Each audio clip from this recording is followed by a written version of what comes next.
it's hidden or whether it shows. It's the same old papa. Say, for the sake of argument, you're online blogging about a black journalist's commentary on marketing trends in video games, movies, and comic books. And you're saying how the vitriol in response to her fairly benign opinions reveals the deep-seated racism and misogyny in a number of fan communities, most especially those that lean right. When a right-leaning commenter pops in to say, or maybe they just actually disagree with her about marketing trends. For Christ's sake, there's no mystery here. People aren't speaking in coded language. They are telling you what they believe. She had a bad opinion. Why do you have to make it bigger than that? Why can't you ever take people at their word? You pause and ponder this for a moment. Heck with it. You're in a discoursing mood. Let's do this. Mr. Conservative. In order for me to take you at your words would have to show some consistency. Let me just lightning round a few questions about the reactionary web's positions on marketing trends. Do you believe that having the option to romance same-sex characters in an RPG turns the game into queer propaganda? Or do you believe that killing strippers in an action game can't be sexist because no one's making you do it? Do you believe that the pervasiveness of sexualized young women in pop culture is just there because it sells and that's capitalism and we all need to deal with it? Or do you believe that a franchise has an obligation to cater to its core audience even if diversifying beyond that audience is more profitable? Do you think words are inherently harmless and only oversensitive snowflakes would care about racialized language? Or do you think it's racist if someone calls you mayonnaise boy?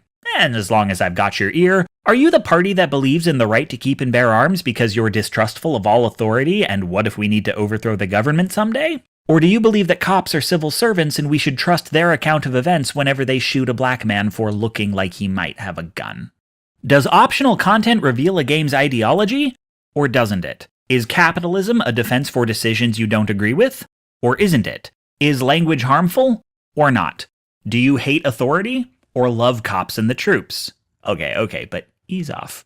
Add some nuance.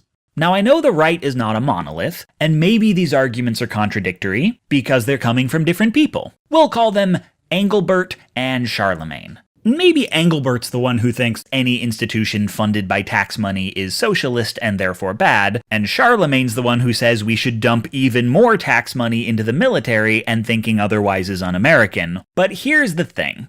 Y'all have very fundamentally different beliefs, and you're so passionate about them that you're entering search terms into Twitter to find people you don't even follow and aggressively disagree with them, and yet you're always yelling at me and never yelling at each other.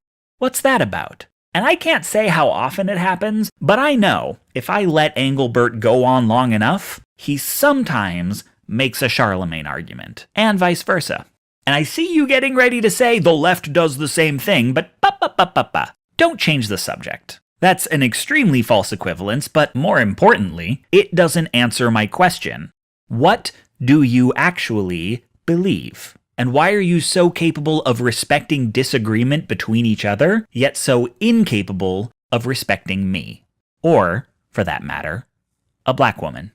See, I don't take you at your word because I cannot form a coherent worldview out of the things you say. So forgive me if when you tell me what you believe, I don't think you're being candid with me. It kinda seems like you're playing games, and I'm the opposing team, and anyone who's against me is your ally. And you're not really taking a position, but claiming to believe in whatever would need to be true in order to score points against me. Like we're in that one episode of Seinfeld. Who invaded Spain in the 8th century?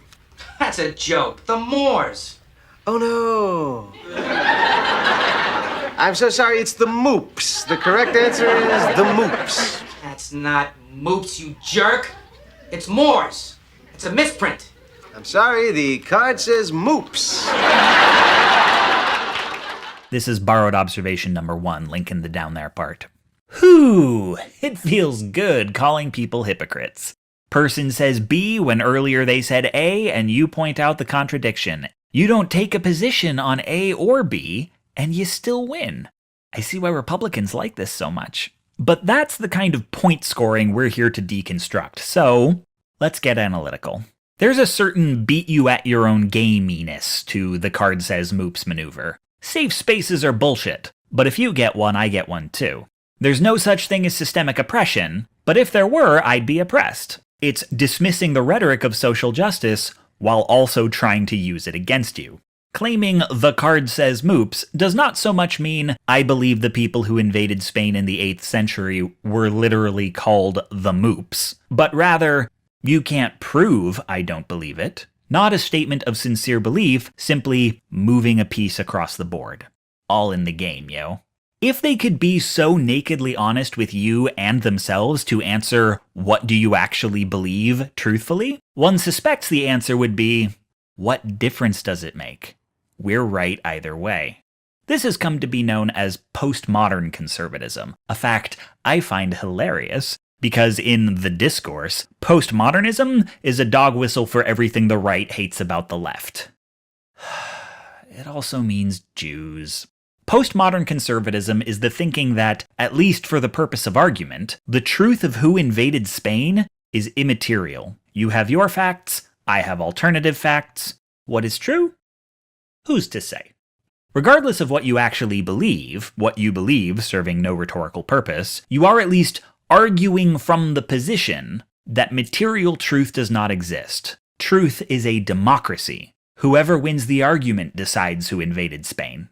It would be reductive to blame this pattern of thought on the internet, but its recent proliferation isn't really extricable from the rise of Chan culture. This is borrowed observation number 2, link in the down there part. 4chan didn't cause this way of thinking, but sites like 4chan reveal it in its most concentrated form. The two most common properties of a Chan board will be anonymity and lack of moderation, which means, among other things, that you can say whatever you want with no systemic or social repercussions. People may disagree with you, but it carries no weight. You won't be banned, you won't have your comments deleted, and because there's no way to know whether any two posts are made by the same person, you won't even get a reputation as the person with the bad opinion. The effect this has on the community is that there is no expectation in any given moment that the person on the other end of a conversation isn't messing with you. You can't know whether they mean what they say or are only arguing as though they mean what they say. And entire debates may just be a single person stirring the pot. Such a community will naturally attract people who enjoy argument for its own sake and will naturally trend towards the most extreme version of any opinion.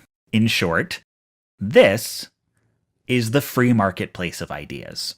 No code of ethics, no social mores, no accountability. A Darwinist petri dish where ideas roam free and only the strong ones survive. If the community agrees Bebop is better than Ava, well then I guess Bebop is better than Ava because there wasn't any outside influence polluting the discourse. Granted, it could just be a lot of people thought it was funny to shit on Ava, but it's what the community has decided, so it will at least be treated as truth. This demands that one be both highly opinionated and to assume opinions are bullshit, to place a high premium on consensus, and be intensely distrustful of groupthink. A common means of straddling these lines is what I call the Stanislavski opinion. The opinion you entertain so completely that you functionally believe it while you express it, no matter the possibility that you will express, and to an extent believe, an opposite opinion later. Most of us go through a phase in our youths where we're online and like the idea of believing in something, but don't know what to believe just yet. So we pick a position and find out if we believe it by defending it. We try on ideologies like sunglasses off a rack. Now, most of us will eventually settle on a belief system, and this will usually involve some apologies and some comments we wish we could scrub from the internet, but it's an important stage of growing up. But some percentage of people will seek out a space where there is no embarrassment, the comments scrub themselves, and never growing out of the Stanislavski opinion is actively rewarded. There, figuring out what you believe would make your ability to argue less flexible. And besides, if you believed anything unironically, much of the community would still assume you're trolling. Where no one is bound by their word, what really is the difference between appearing to have an opinion and having one? Sincerity is unprovable and open to interpretation. Decide someone is sincere if you want to make fun of them. Decide they're trolling if you want to make fun of someone else. What is true? What do you want to be true? It's easy enough to start thinking of one's own opinions the same way. What do I believe? What is advantageous to believe? Your answer isn't binding. You'll change it later if you need to. The person I'm describing, you spend time online, you'll meet him a lot. His name is Schrodinger's douchebag, borrowed observation number 3, link in the down there part. A guy who says offensive things and decides whether he was joking based on the reaction of people around him. Any website that lacks effective moderation and allows some level of anonymity will, to varying degrees, approximate 4chan, and be overrun with Schrodinger's douchebag. Now, when this type of person defends, for instance, rape jokes by saying all humor is inherently punching down because there must be a butt to every joke, he hasn't thought about it. He assumes it's true because he figures he's a smart guy and whatever he assumes is probably right, but he's unfazed if you prove otherwise. There's no shortage of dodgy reasons he might be right and you wrong. He'll just pick another one. What matters is the game continues. The thing is, Bob, it's not that they're lying, it's that they just don't care. I'll say that again for the cheap seats. When they make these kinds of arguments, they legitimately do not care whether the words coming out of their mouths are true. If they cared, before they said something is true, they would look it up.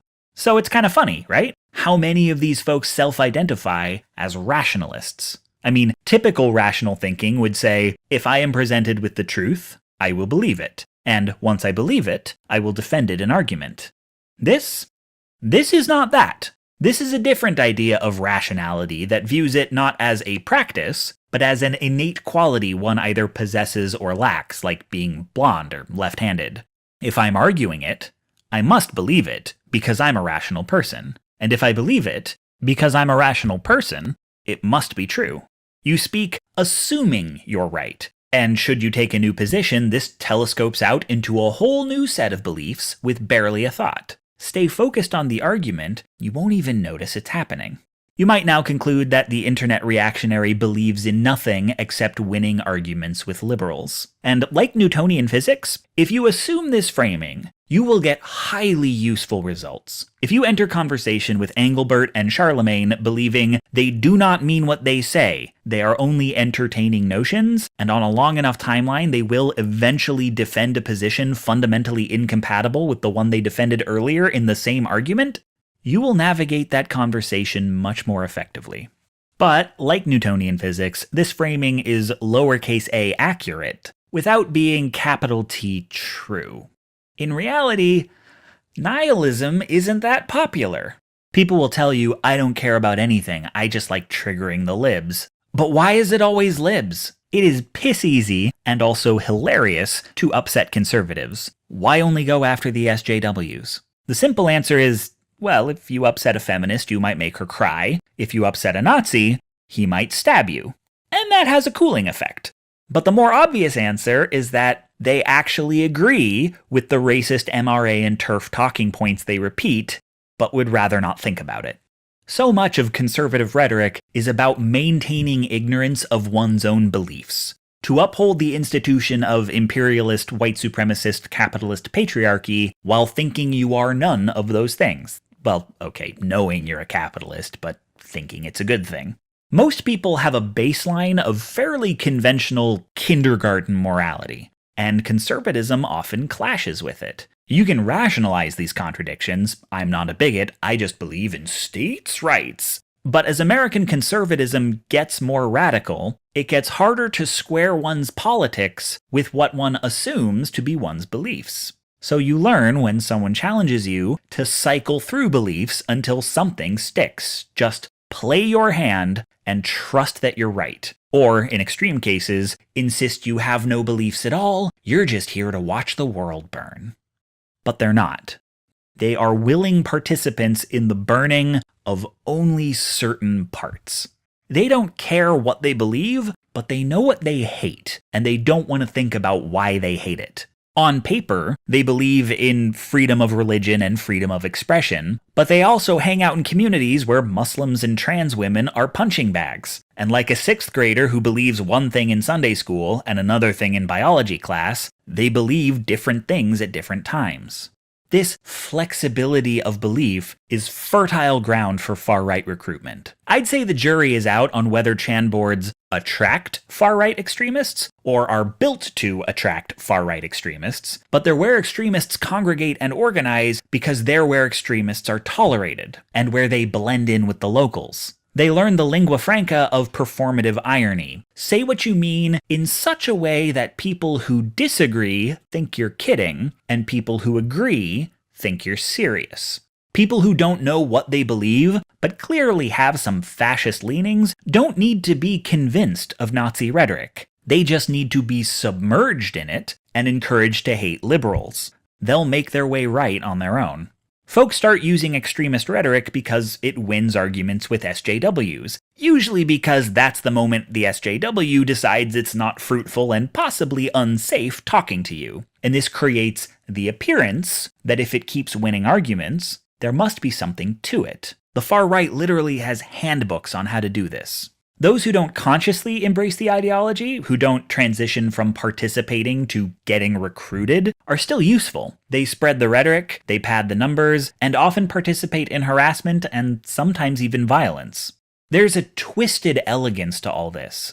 Think about it. If you operate as though there is no truth, just competing opinions, and as though opinions aren't sincere, just tools to be picked up and dropped depending on their utility, then what are you operating under? Self-interest. The desire to win. You'll defend the Holocaust just to feel smarter than someone. Superior. Think how beautifully that maps onto the in-group, out-group mentality of dominance and bigotry. And think how incompatible it is with liberal ideas of tolerance. I think this is why we don't see a lot of these "I'm just here to fuck shit up" types on the left.